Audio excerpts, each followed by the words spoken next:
მოგესალმებით, ეთერშია გურიის სახელი ამბები. სტუდიაში თქვენთვის ნინო ვაშალომიძე მუშაობს. ჩოხატაურის საკრებულოს ყოფილ თავმჯდომარის დავით ჩარაშიძეს ოზურგეთის რაიონულმა სასამართლომ საპროცესო გარიგებაზე უარი უთხრა. მიუხედავად იმისა, რომ ადვოკატმა ბრალდებულის მიერ ბრალის აღიარებისა და მონანიების შესახებ ვრცლად ისაუბრა. მოსამართლემ ბრალდებულები კვლავ პატიმრობაში დატოვა. პროცესს სამივე ბრალდებული ონლაინ ესწრებოდა. აღნიშნულ პროცესზე დაცვის მხარემ სასამართლო პროცესის გადადება მოითხოვა, რასაც ბრალდებულის მხარეც დაითანხმა და საბოლოოდ სხდომა 29 მაისისთვის ჩაინიშნა. დღევანდელ სასამართლო პროცესს ბრალდებულების ოჯახის წევრები და ახლობლები ესწრებოდნენ. შეგახსენებთ, რომ შინაგან საქმეთა სამინისტროს ინფორმაციით ოზურგეთში მდებარე ერთ-ერთ რესტორანში ურთიერთშელაპარაკების ნიადაგზე ჩოხატაურის საკრებულოს თავმჯდომარემ და მასთან ერთად მყოფმა ორმა მოქალაქემ ჯგუფურად იძალადეს პოლიციელზე, რომელიც იმ მომენტისთვის არასრულებდა სამსახურეობრივ მოვალეობას. კერძოდ უწყების ცნობით ისინი ფიზიკურად გაუსწორდნენ სამართალდამცველს, რის შედეგადაც პოლიციელმა დაზიანებები მიიღო სახის არესა და სხეულის სხვადასხვა ნაწილში. საქართველოს რეგიონში განსახორციელებელი პროექტების ფონდიდან ქალაქ ოზურგეთში 4 ქუჩის რეაბილიტაცია განხორციელდება. აღნიშნული შესახებ დღეს საკრებულოზე იმსჯელეს. სულ მალე ერისთავის თედო სახოკია 9 აპრილის პეტრიწისა და ნინო რამიშვილის ქუჩების რეაბილიტაცია მოხდება. აღნიშნული შესახებ ოზურგეთის მუნიციპალიტეტის საკრებულოზე იმსჯელეს დეპუტატებმა. პროექტის ჯამური ღირებულება 2.747.000 ლარია. ხსენებული ქუჩების რეაბილიტაცია მომდევნო წლის ნოემბერში დაიწყება და 2027 წელს დასრულდება. ოზურგეთში მიმდინარეობს 4 ქუჩის ცენტრალური ქუჩის სრული რეაბილიტაცია, რომლის ჯამური ღირებულება შეადგენს 2.747.067 ლარს. 4-ვე ქუჩაზე მოეწყობა ორსაფარიანი ასფალტბეტონის საფარი. ამავდროულად გათვალისწინებულია ამ ქუჩებზე სანიაღვრე არხების, მილხიდების და ასე შემდეგ სხვა კეთილმოწყობილების სამუშაოების შესრულება. აღნიშნული პროექტი ფინანსდება რეგიონალური განვითარების ფონდით. მიმდინარე წელს დაიწყება სამშენებლო სამუშაოები, დასრულების პერიოდია 2027 წლის განმავლობაში დასრულდება სრულად ეს პროექტი. ევროპის საბჭოს მინისტრთა კომიტეტის 135 სესიაზე, რომელიც მოლდოვაში დღეს გაიმართა, საქართველოს საგარეო საქმეთა მინისტრმა მაკა ბოჭორიშვილმა მონაწილეებს სიტყვით მიმართა, სადაც ისაუბრა საქართველოს ოკუპირებულ ტერიტორიებზე არსებულ ვითარებაზე და ყურადღება გაამახვილა რუსეთის მხრიდან საერთაშორისო ვალდებულებების შეუსრულებლობასა და საქართველოს რეგიონების ანექსიისკენ გადადგმულ ნაბიჯებზე. ზოგადად, როდესაც ჩვენ საუბრობთ უკრაინის მხარდაჭერაზე, საქართველოს აქვს თანმიმდევრული და მტკიცე პოზიცია. საქართველო არის სოლიდარული უკრაინელი ხალხის მიმართ. საქართველო მხარს უჭერს იმ საერთაშორისო ნორმებს, საქართველოს და შესაბამისად უკრაინის ტერიტორიულ მთლიანობას და სუვერენიტეტს და რა თქმა უნდა, ჩვენ ყოველთვის ერთგულები ვიქნებით ჩვენი ამ პოზიციის. რაც შეეხება ევროსაბჭოს ფარგლებში მიღებულ გადაწყვეტილებას, საქართველოს მიმართ ზოგიერთი წევრი ქვეყნის დამოკიდებულება, ევროკავშირის წევრი ქვეყნების დამოკიდებულება, რა თქმა უნდა, ჩვენ არ გვაძლევს იმის შესაძლებლობას და იმის ფუფუნებას, მივიღოთ გარკვეული გადაწყვეტილებები, რომლებიც დამატებით რისკებს და საფრთხეებს შეუქმნიან ჩვენს ქვეყანას და შესაძლოა დააყენოს საქართველოს გარკვეული გაზრდილი რისკების წინაშე ან გამოწვევების წინაშე. ამ დამოკიდებულებას, რასაც დღეს ჩვენ ხედავთ რიგი წევრი ქვეყნების მხრიდან, ნამდვილად ჭირდება გადახედვა, ჭირდება სიცხადე, თუ რა დამოკიდებულება არსებობს საქართველოსთან დაკავშირებით, საქართველოს პოზიციებთან დაკავშირებით, ვინაიდან ჩვენ გვაქვს ძალიან დიდი პასუხისმგებლობა ჩვენი საზოგადოების წინაშე, პირველ რიგში საქართველოში უსაფრთხოების და სიმშვიდის და სტაბილურობის შენარჩუნებასთან მიმართებაში. მთავრობამ ინფრასტრუქტურული პროექტების რეგულაციის ცვლილებათა პაკეტი მოამზადა. ცვლილებების მიზანია პროცესის გაუმჯობესება, პროექტების შეჩერების რისკების შემცირება და სამშენებლო სექტორში უფრო მდგრადი და პასუხისმგებლიანი გარემოს შექმნა.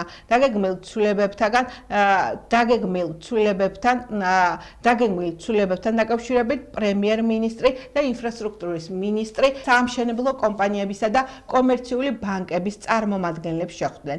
ინიციატივის მიხედვით იზრდება ზედნადები და გაუთვალისწინებელი ხარჯების ლიმიტი. ცვლილებების მიზანი კი უფრო ხარისხიანი, მდგრადი და დროულად განხორციელებული ინფრასტრუქტურული პროექტების მიღებაა. ჩვენი მთავარი ამოცანა არის რა, რომ მივიღოთ მაქსიმალურად მაღალი ხარისხის ინფრასტრუქტურა და ამაში სახელმწიფომ გადაიხადოს საბაზრო ფასები და ამასთან ერთად გვინდა რომ გავაძლიეროთ მაქსიმალურად კომპანიები, კონკრეტულად ქართული კომპანიები.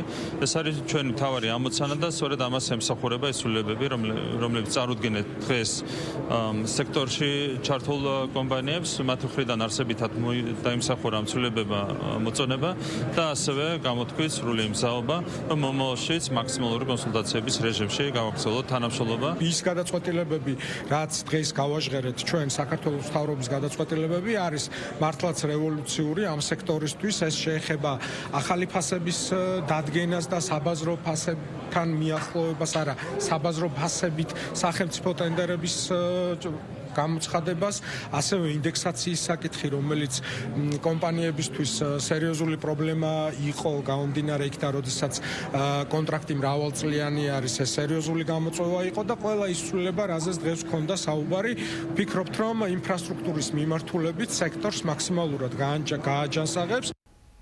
26 მაისის აქციის მზადების და კარდაგას შეხვედრების პარალელურად ოპოზიციური ალიანსი ვადამდელ არჩევნებში მონაწილეობის გეგმაზე მუშაობს. ამისთვის მას გარკვეული პირობები აქვთ. 6 პირობა ალიანსში შემავალი პარტიების წევრებმა დღეს მედიასთან გააჟღერეს. მათ შორისაა არჩევნების სამართლიან გარემოში ჩატარება, რეპრესირებული კანონების გაუქმება და აქციების დროს დაკავებული პირებისა თუ პოლიტიკოსების გათავისუფლება. მოთხოვნების დაკმაყოფილების შემთხვევაში ისინი ვადამდელ არჩევნებში მონაწილეობას განიხილავენ. მანამდე კი აქტიურად საპროტესტო აქციისთვის ემზადებიან, რომელიც მასშტაბური უნდა იყოს. 26 მაისის დაანონსებულ აქციას სკეპტიკურად უყურებს როგორც ოპოზიციის მეორე ნაწილი, ასევე მმართველი გუნდი. 26 მაისი არის ერთობის ჩვენება ჩვენი ქვეყნისთვის, საქართველოსთვის, რათა საქართველოს მოქალაქეები იმსახურებენ უფრო მეც, ვიდრე ქართული ოცნება. კი, თავებს დაითვლის, გამძლეობის ბრძოლა მოუგეთ ქართულ ოცნებას. ქართულ ოცნებას ეგონა, რომ 2 წელში ის გაგვტეხავდა, დაგვამარცხებდა, ერთმანეთთან დაგვაპირისპირებდა, ეს მან ვერ შეძლო. ახლა უნდა ვაჩვენოთ, რომ მათზე მეტნი ვართ. და 26 მაისი არის ამის სასტარტო ეტაპი და ჩვენ 2 წლის თავზე ვაჩვენებთ, რომ ვართ უფრო მეტი, ვიდრე ქართული ოცნება ან სხვა ვინმე. 26 მაისში ჩვენ ვიღებთ მონაწილეობას და გუშინ ჩვენი წარმომადგენელი, ბესუშენგელია, პოლიციის წევრი, სხვა ჩვენი პარტიის წევრებთან ერთად იყო შეხვედრაზე, ვარდიტელის მეტროში, დაარიგეს ფლაიერები, არის საკმაოდ საბრძოლო განწყობა და ძალიან მნიშვნელოვანია, რომ ვიყოთ ბევრი და დიდი აქციების გარეშე ასეთი რეჟიმების დამარცხება არის შეუძლებელი. 26 მაისიც არის ესეთი თარიღი და დღე. 26-ში იწყებენ, 26-ში ამთავრებენ, არ ვიცი რას იწყებენ, რას ამთავრებენ. მსგავს სიმბოლურ თარიღებთან ჩვენ თავიდან ვეთქვით, კიდევ ერთხელ ვამბობთ, რომ 26 მაისი არის ჩვენი ეროვნული დღესასწაული, სადაც ჩვენი საზოგადოება უნდა იყოს ერთიანი. ყოველად მეუღებელია ნებისმიერი პოლიტიკური ძალის მიერ მსგავს სიმბოლურ თარიღებს, როდესაც ჩვენ ყველა პოლიტიკური აქტორი უნდა ვცდილობდეს საზოგადოების კონსოლიდაციას და გაერთიანებას, მოხდეს საზოგადოების დაყოფა, მტრებად და მოყარებად. თუ რამის თავი აქვს ამ კონკრეტულ ბოიკოტის პარტიებს და სხვა ოპოზიციურ ძალებს, ნებისმიერს შეუძლია მსგავსი ტიპის ღონისძიებისთვის შეარჩიონ სხვა თარიღები. მიზანი აქვს ჯერ ერთი რომ თავის პატრონებს დაანახონ, რომ მათში ეს ფული ტყუილად არ იხარჯება და რაღაცას მაინც ცდილობენ და მთლად მკვდრები არ არიან პოლიტიკაში. მეორე თავის მომხრეებსაც უნდათ რომ ცოტა შემოუძახონ, რომ არა ვართ მკვდრები, 1000 გეგმები გვაქვს. გვარამიას იმის თქმაც კი მოუწია რაღაცა ძველი ნარატივების გამეორება 26 მაისს ვიწყებთ და ვამთავრებთ. 4 ოქტომბრის არ იყოს გახსოვთ ხო? 4 ოქტომბერს ვიწყებთ და ვამთავრებთ. ახალის მოფიქრებაც არ შეუძლიათ, ახლის ისე რაღაც ძველებს ატრიალები. მაგრამ ყველაფერი ეს კრახით დამთავრდება რის გამო? ერთადერთი რამის გამო. თუ შენ ხარს არ გიჭეს ხალხი, მაშინ ვერც არჩევნებში მიაღწევ წარმატებას და მით უმეტეს ვერც ქუჩის აქციებს წარმართავ ისე, როგორც შენ წარმოგიდგენია. შინაგან საქმეთა სამინისტროს საპატრულო პოლიციის თბილისის, აჭარისა და იმერეთის პოლიციის დეპარტამენტების თანამშრომლებმა საპოლიციო პრევენციული ღონისძიებების შედეგად ცეცხლსასროლი იარაღისა და საბრძოლო მასალის მართსაწინააღმდეგო შეძენას შენახვა ტარების გამო სხვადასხვა დროს 5 პირი დააკავეს. სამართალდამცავების მიერ ბრალდებული პირადი და საცხოვრებელი სახლების ჩხრეკის შედეგად ნივთკიცება დამოღებულია სხვადასხვა მოდელის ცეცხლსასროლი იარაღები. საბრძოლო მასალა და მჭიდები. ერთ-ერთი დაკავებულისგან ასევე ამოღებულია ნარკოტიკული საშუალება. გამოძიება სისხლის სამართლის კოდექსის 226 და 260 მუხლებით მიმდინარეობს, რაც 7 წლამდე ვადით თავისუფლების აღკვეთას ითვალისწინებს. შინაგან საქმეთა სამინისტროს ცენტრალური კრიმინალური პოლიციის აჭარის მთავარი სამმართველოსა და ფინანსთა სამინისტროს შემოსავლების სამსახურის საბაჟო დეპარტამენტის თანამშრომლებმა განსაკუთრებით დიდი ოდენობით ფსიქოტროპული ნივთიერების უკანონო შეძენა შენახვისა და საქართველოში შემოტანის ბრალდებით თურქეთის რესპუბლიკის მოქალაქე დააკავეს. სამართალდამცავებმა ბათუმის საერთაშორისო აეროპორტში ბრალდებულის ხელბარგის შემოწმებისას განსაკუთრებით დიდი ოდენობით 155 აბი ფსიქოტროპული ნივთიერება ამოიღეს. გამოძიება სისხლის სამართლის კოდექსის 261 და 263 მუხლებით მიმდინარეობს, რაც 12 წლამდე ვადით თავისუფლების აღკვეთას ითვალისწინებს. ოზურგეთის ვახტანგ ვლაგიძის სახელობის სპორტის სასახლეში ბერძნულ რომაულ ჭიდაობაში იური ხომერიკისა და შაქრო ტუღუშის ხსოვნისადმი მიძღვნილი ღია პირველობა გაიმართა. საჭიდაო ღია პირველობა, რომელსაც ოზურგეთმა უმასპინძლა 2 ასაკობრივ ჯგუფსა და სხვადასხვა წონით კატეგორიაში გაიმართა. დღეს საფინალო შეხვედრების დაწყებამდე ტურნირში მონაწილე სპორტსმენებსა და სტუმრებს ანსამბლის ზენარი ხორუმით მიესალმა. აღნიშნული შეჯიბრი მასშტაბურია და იგი 18 წელია იმართება და მასში მოჭიდავეები მთელი საქართველოდან იღებენ მონაწილეობას. ასპარეზობას ოზურგეთის მუნიციპალიტეტის სპორტულ გამაჯანსაღებელ დაწესებულებათა გაერთიანება მომასპინძლა. შეჯიბრზე ოზურგეთელმა მოჭიდავეებმა თავი ისახელეს და არაერთი ოქროს, ვერცხლისა თუ ბრინჯაოს მედლები მოიპოვეს. ღია პირველობაზე გამარჯვებულ და პრიზიორ ბავშვებს დიპლომები, მედლები და თასები გადაეცათ. დავიკავე პირველი ადგილი და ძალიან გახარებული. მადლობას ვუხდი ჩემს მასწავლებელს კახა აბაშიძეს და 4 ხელი ვიჭიდავე და 4-ვე გავიმარჯვე. ხვებს ვეტყვი რომ იარონ ჭიდაობაზე იშრომონ, რომ გახდნენ ჩემპიონები და მომავლისთვის ვაპირებ გახდე საქართველოს ჩემპიონი. მე გავიმარჯვე ჩემი თავით ძალიან კარგად მომაყობდა, მომავალში გავიმარჯვე.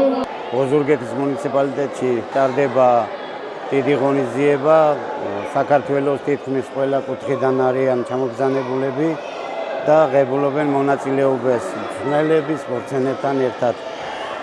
აქედან ეს ტურნირი ტრადიციულია, მე-18 იმართება წლევანდელ წელს და არის შაქრო ტუღუშისა და იური ხომერიკის ხსოვნის ღია პირველობა.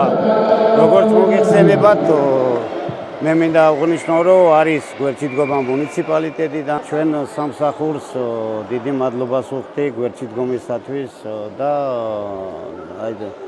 მე მინდა აღვნიშნო ის წარმატებები, რომლებიც გვაქვს ოზურგეთის გუნდს ბერძნულ რომაულ ჭიდაობაში და უთხრა ყველას მადლობა ჩვენ დირექციას. დღევანდელი ტურნირის შეჯიბრი ტარდება ბატონი შაქრო ტუღუშისა და იური ხომერიკის სახელობის, რომლებსაც დიდი ღვაწლი აქვს სპორტის განვითარებაში მიღებული სოფელ შრომაში. ბევრი ახალგაზრდა გზარდეს, ბევრსაც წარმატებები აქვს მიღწეული სპორტში და იმათი სახელზე ტარდება დღევანდელი ტურნირი.